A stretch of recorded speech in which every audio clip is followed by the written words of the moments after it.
प्यारे साथियों और विद्यार्थियों, आज पुनः आप सबका हमारे अपने YouTube चैनल जयतु संस्कृतम में हार्दिक अभिनंदन और स्वागत।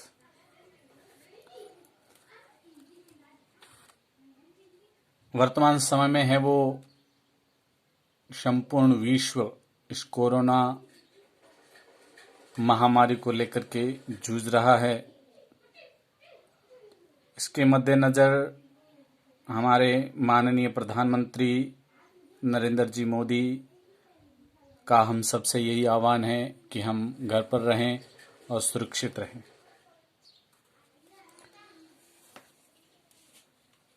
तो आज हमारा जो टॉपिक है वो व्याकरण शास्त्र की कुछ है वो संज्ञाएं। पहली संज्ञा चलती है वृद्धि संज्ञा, गुण संज्ञा, संयोग संज्ञा, अनुनासिक संज्ञा, सवर्ण संज्ञा, प्रगृह्य संज्ञा, घ संज्ञा, निष्ठा संज्ञा, सर्वनाम संज्ञा, अव्यय संज्ञा, विभाषा संज्ञा, संप्रसारण संज्ञा, टी संज्ञा, उपधा संज्ञा, नदी संज्ञा,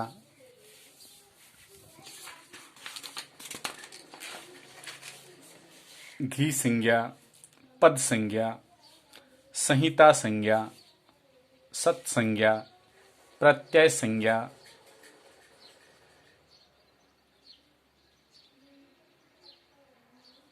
प्रत्यय संज्ञा के बाद स्थानीय और आदेश संज्ञा, निमित्त संज्ञा, आगम संज्ञा, उपसर्ग संज्ञा, कारक संज्ञाएं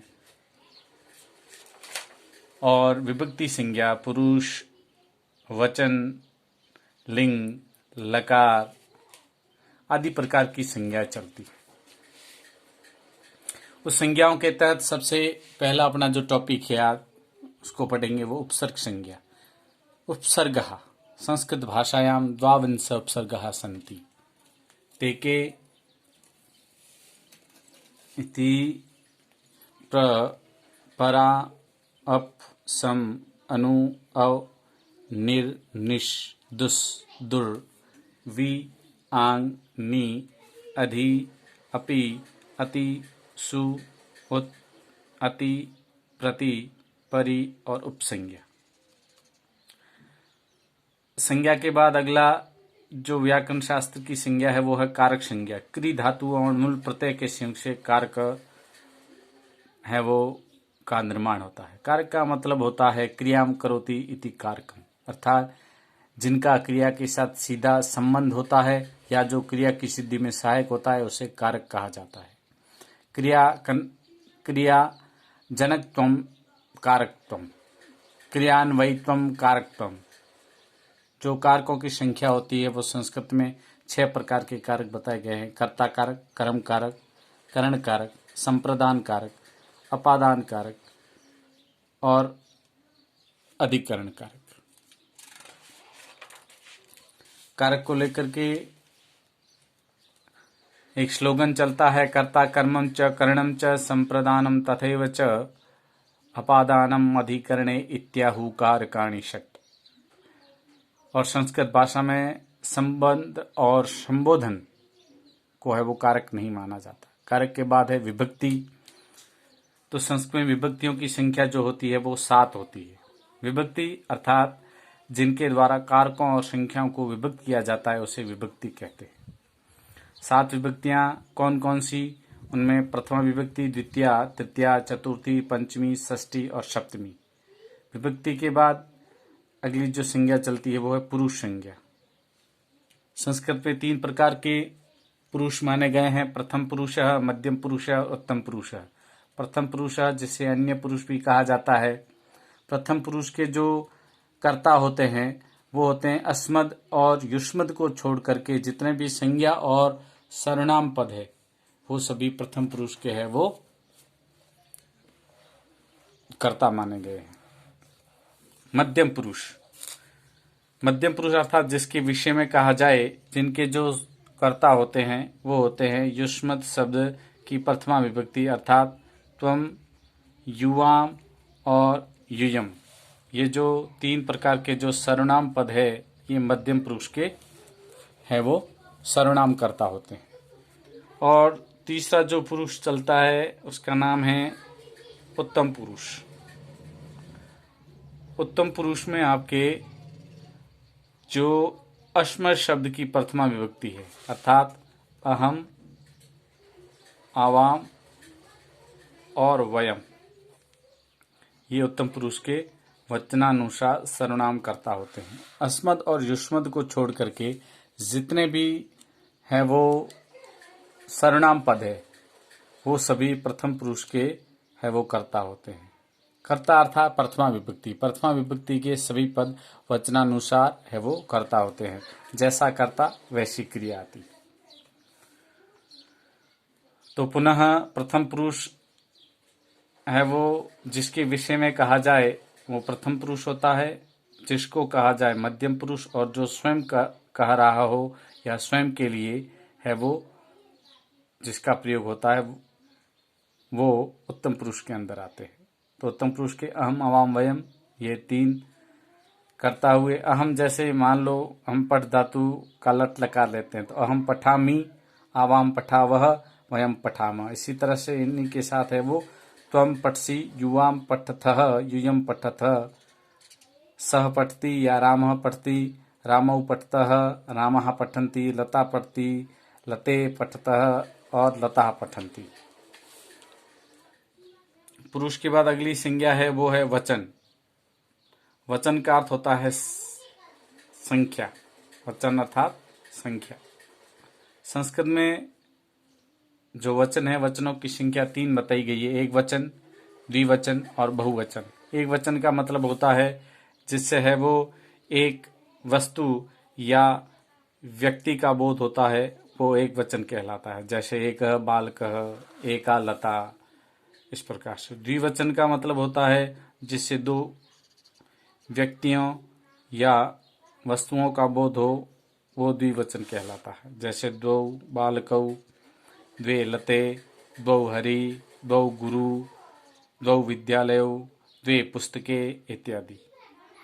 और तीसरा जो वचन होता है वो होता है बहुवचन। बहुवचन अर्थात जिससे दो या दो से अधिक व्यक्तियों या वस्तुओं का बोध हो, वो बहुवचन कहलाता है। जैसे बालकः, हरयः, गुरवः, पुस्तकानि, व्यजनानि, इस प्रकार से बहुवचन।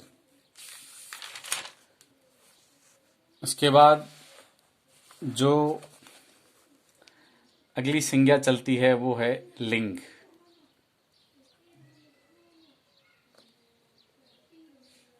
लिंग का अर्थ होता है चिन्ह, पहचान या लक्षण। अर्थात पहचान, लक्षण या चिन्ह, जिसे है वो जानकारी प्राप्त होती है, न उस व्यक्ति का बोध होता है कि इसमें कौन सा लिंग है। संस्कृत में 3 लिंग होते हैं, पुल्लिंग, स्त्रीलिंग और नपुंसकलिंग।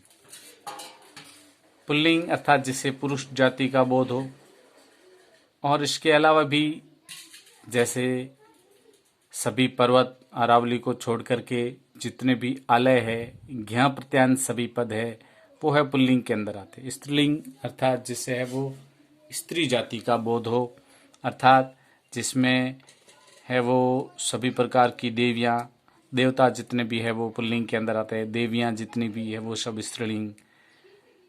नदी ब्रह्मपुत्र को छोड़ करके टाप प्रत्यांत सभी पद, तल प्रत्यांत सभी पद, ये प्रत्यांत सभी पद, वो सभी स्त्रीलिंग होते हैं। नपुंसकलिंग अर्थात जितने भी फल है, मूल पद जिसके अंत में म हलंत हो और जिससे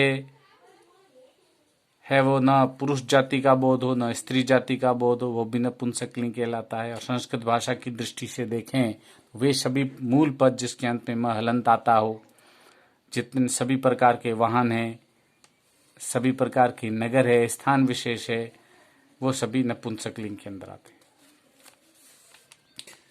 तो इसमें जो लिंग हो गए, एक तो आपका हो गया पुंलिंगम,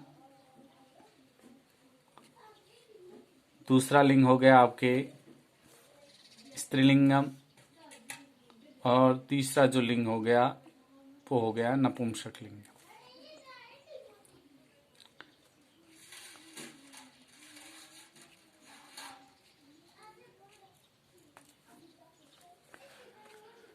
लिंग के बाद अगला जो अपना टॉपिक है वो है लकार, लकार संज्ञा। लकार संस्कृत में जो लकार होते हैं, लकारों की संख्या है वो 10 लकार माने गए। मुख्य 5 लकारों के बारे में हमें जानकारी है ही। लट लकार जिसका प्रयोग वर्तमान काल के लिए होता है, लिट लकार जिसका प्रयोग भविष्य काल के लिए होता है, लंग लकार जिसका प्रयोग भूतकाल के लिए होता है। उसके अलावा लोट लकार है, लिट लकार है, लुट लकार है, लेट लकार है, लुंग लकार है, लिंग लकार है। इन सब को मिला करके जो लकारों की जो संख्या होती है वो आपके 10 लकार होते हैं। लिखा देता हूं मैं आपको। एक आपके लट लकार है,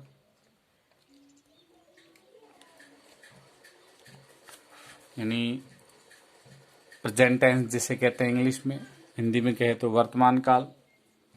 दूसरा जो लकार चलता है वो होता है आपके लिट लकार, यानी परोक्ष भूतकाल, यानी बहुत प्राचीन समय को सूचित करने वाला लिट लकार।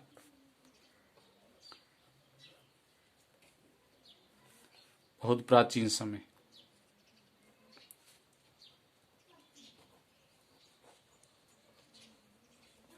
लिट लकार के बाद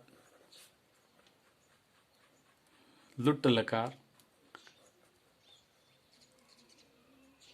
लुट लकार का मतलब होता है अनद्यतन भविष्यत काल, यानी आज के बाद का समय, आज के बाद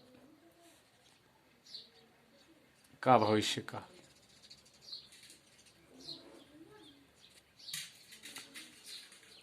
फिर चौथा लकार जो चलता है वो है आपका लिट लकार, यानी सामान्य भविष्य काल।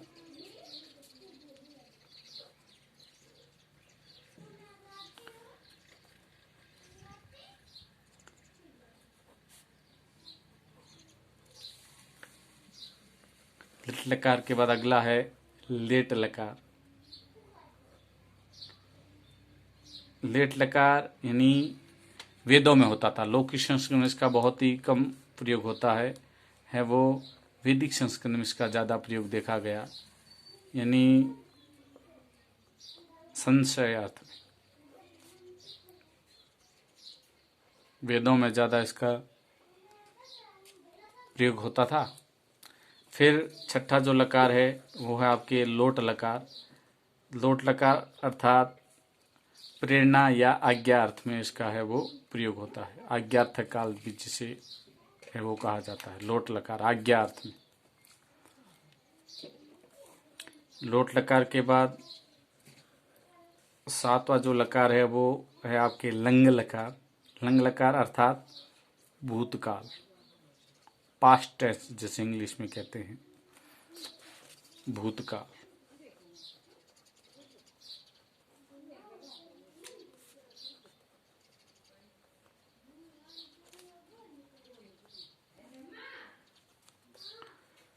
लंग लकार यानी भूतकाल। लंग लकार के बाद लुंग लकार, लुंग लकार सामान्य भूतकाल को सूचित करने वाला जो समय होता है वो लुंग लकार कहता है। सामान्य भूतकाल, सामान्य भूतकाल को दर्शाने वाला समय लुंग लकार कहलाता है। नौवां जो लकार है वो लिंग लकार।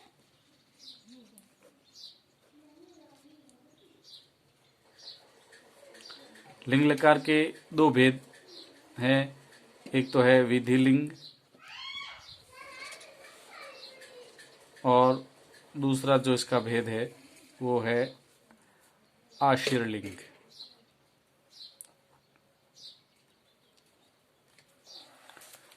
विधिलिंग अर्थात चाहिए के अर्थ में, विधि, निमंत्रण में, आमंत्रण में है वो इस लकार का प्रयोग होता है।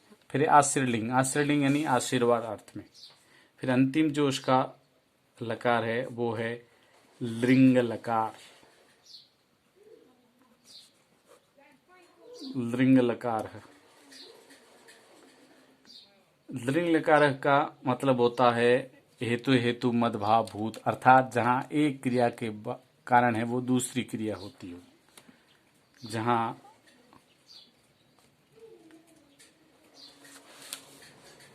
एक क्रिया का कारण दूसरी क्रिया हो, वो लिंग लकार कहलाता है। तो आज बस इतना ही। धन्यवाद। जय तु संस्कृतम। जय हिंद, जय भारत।